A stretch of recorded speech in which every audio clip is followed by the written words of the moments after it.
So you've got these hearings behind closed doors that Republicans are leading from folks who helped run Biden's team. Right on cue, here we go. 13 months ago, this was the debate with Joe Biden that set the prairie fire across the political country. Watch.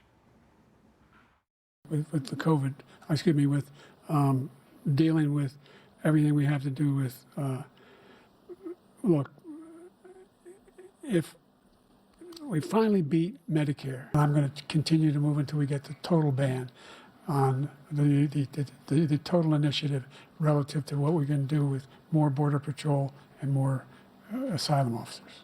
President Trump?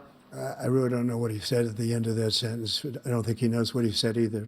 And that's going to be played for a long time. I've seen it hundreds of times already. Mike Donilon, top political aide for Joe Biden, was behind closed doors yesterday. Apparently he said something about he can make millions of dollars if Biden were to be reelected, but here was part of his statement. Every president ages over the 4 years of her presidency, and President Biden did as well, but he also continued to grow stronger and wiser as a leader as a result of being tested by some of the most difficult challenges any president has ever faced. How do you read that, Ben?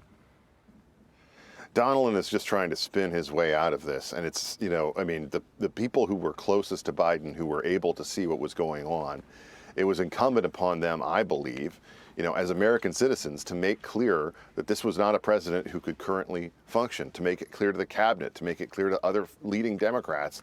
Unfortunately, Mike Donilon apparently had a multi-million-dollar incentive to try to get the president reelected. And I mean, that's just not something that I think, should any way affect the way that you are actually working for the American people in that role. You have an obligation to them.